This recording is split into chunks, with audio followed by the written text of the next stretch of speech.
Hello everyone, welcome back to my channel Pratibha Rahul official. दोस्तों, आज है संडे। तो आज संडे का तो आप लोग जानते ही हैं, घर में काम बहुत होता है। तो मैंने सुबह सुबह उठ के नहा धो लिया है और बाकी मेरा सबसे पहले लग गई है वॉशिंग मशीन, क्योंकि संडे को तो वैसे भी बहुत सारे कपड़े होते हैं और इस समय तो विंटर है तो वैसे भी बहुत ढेर लगता है कपड़ों का। देख सकते हैं कितना कपड़ा है। और अभी तो जब बच्चे सो के उठेंगे तब और भी निकलेंगे। मशीन लगा के फिर मैं आ गई नीचे और यहाँ पे पहन लाई थी गाजर। तो फिर गाजर धो के रख ली क्योंकि मुझे गाजर का हलवा बनाना था। फिर यहाँ पे मैंने निकाल ली है मटर और अब मैं मटर छीलूँगी क्योंकि नाश्ते में भी मटर भी मुझे फ्राई करनी होगी। अब मैं यहाँ मटर छीलने बैठ गई हूँ अपने रूम में आके हीटर के पास। मटर छीलते छीलते मुझे ये दिख गया डब्बा। इस डिब्बे में मैंने अलसी के कुछ सीड्स रोस्ट करके रखे हुए हैं, जिन्हें मैं रोज़ 1 चम्मच की लगभग सुबह खा लेती हूँ। अलसी के सीड्स स्किन और बालों के लिए बहुत फ़ायदेमंद होते हैं। फिर मैंने पूरी मटर छीली और फिर मैं आ गई किचन में। अब मैं बनाऊंगी नाश्ता, जिसमें सबसे पहले मैंने चाय चढ़ा दी है। अब मैं यहाँ पे करूँगी मटर फ्राई, क्योंकि मेरे यहाँ सर्दियों में नाश्ते में मटर ज़रूर चाहिए होती है। और फिर मैंने सेक लिए यहाँ ब्रेड। अब जल्दी जल्दी से सबको नाश्ता देकर फिर आगे के काम देखूँगी। सबका नाश्ता बना दिया है और मैंने अपने लिए भी हल्दी का दूध और मटर तैयार कर लिए। ये देखिए, सबका नाश्ता मैंने अलग अलग लगा के रख दिया है। अब मैं भी यहाँ बैठ गई हूँ नाश्ता करने के लिए।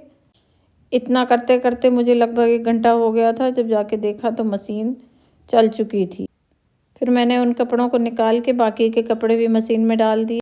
सर्दियों में जब धूप निकलती है तो ऐसा लगता है कि जितने भी कपड़े हैं सारे धुल डालो, जल्दी से सूख जाएंगे। तो मैंने भी आज ढेर सारा कपड़ा धोया। आप देख ही सकते हैं, मैं धोती जा रही हूँ और फैलाती जा रही हूँ। कपड़े भी इतने ज़्यादा हो गए थे कि फैलाने के लिए जगह ही नहीं मिल रही थी। तो मैंने रेलिंग में ही साफ़ करके वहाँ पे भी कपड़े फैला दिए और वहाँ पे धूप भी अच्छी आ रही थी।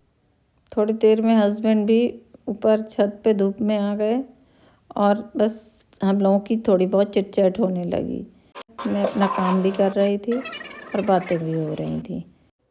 कपड़े फैलाकर जब मैं रूम में आई तो देखा रूम भी पूरा फैला हुआ था। तो मैंने कहा चलो सबसे पहले यही बेड वगैरह यहाँ से चादर वादर सही कर दूँ। तो मैंने यहाँ पे चादर वादर सही करने लगी और इसी तरह से धीरे धीरे बीच बीच में इधर उधर के काम भी निपटते जा रहे थे। एक तरफ कपड़े लगे हुए थे, एक तरफ सारे इधर उधर के काम भी होते जा रहे थे। फिर मैं आ गई छत में धूप में, यहाँ पे थोड़ा सा रेस्ट लेने के लिए। काफ़ी देर से काम करते करते थकान सी हो रही थी तो मैं बैठ गई। फिर वहीं पे बैठे बैठे मैं अपने पौधों को निहारने लगी और अपने पौधों को देखकर मुझे बहुत खुशी हो जाती है।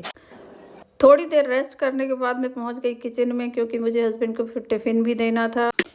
तो मैंने यहाँ सबसे पहले दाल बनने के लिए रख दी है। उसके बाद मैंने जल्दी से सब्जी काट के सब्जी भी फ्राई कर दी है। इतना कर ही रही थी कि बीच में दूध वाला आ गया तो बाहर चली गई दूध लेने। दूध वाले लेके आई, तब तक मेरी दाल उबल चुकी थी। साइड में मैंने आटा भी मार लिया। किचन से सारा काम निपटाने के बाद मैं फिर पहुंच गई छत पे और छत पे लगभग धूप जा ही चुकी थी और यहाँ कपड़े भी मेरे काफ़ी कुछ सूख ही गए थे। तो मैंने जो कपड़े सूख गए थे अच्छी तरह से उनको समेट लिया और जो नहीं सूखे थे उनको अंदर जाके फैला दिया।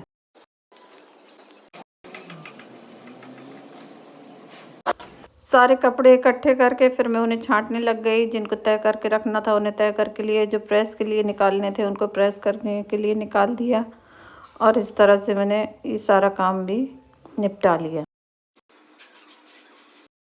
प्रेस के लिए जो मैंने कपड़े निकाले थे उनको मैं लेके नीचे आ गई। नीचे आके देखा तो नीचे का भी बेडरूम पूरा फैला हुआ था। तो मैंने यहाँ पे भी डबल बेड में चादर बिछा दी और यहाँ सारे कंबल अम्बल समेट के कायदे से रख दिए। और जो भी खोली वोली धोई थी उनको रज़ाई में चढ़ा दिया। सच में दोस्तों, विंटर में तो कपड़े धोने की कोई लिमिट ही नहीं होती। जितने निकलते इतने निकलते हैं कि बस धोते रहो धोते रहो। तो अब मैं यहाँ बेड में चादर बिछा रही हूँ और ये नोट मैं आपको इसलिए दिखा रही हूँ कि मेरी ये जो बेडशीट है वो बिल्कुल गद्दों के साइज़ की ही है। तो अगर इसको दाबने की कोशिश करो तो ये दबती नहीं है। नॉट लगा के कितने अच्छे से मैंने बिल्कुल इस चादर को फिटिंग से सेट कर लिया है और आप देखिए कि इसमें कहीं पे भी सलवटें भी नहीं हैं और कहीं से भी गद्दे दिख भी नहीं रहे हैं। अब मैं आ गई सारे कपड़े लेके अपने प्रेस करने के लिए, क्योंकि कल स्कूल है तो प्रेस भी करनी है सारे बच्चों की स्कूल की ड्रेस में, हस्बैंड के कपड़ों में। तो मैंने फिर सारे कपड़े कलेक्ट किए और मैं प्रेस करने में लग गई। तो फ्रेंड्स, इस तरह से मेरा पूरा दिन कपड़े धोने, फैलाने, समेटने और प्रेस करने में निकल गया और शाम के बज रहे हैं 6 और आप देख सकते हैं कि मेरे कपड़ों में अब प्रेस हो चुकी है। तो ये था मेरा संडे रूटीन। Bye bye.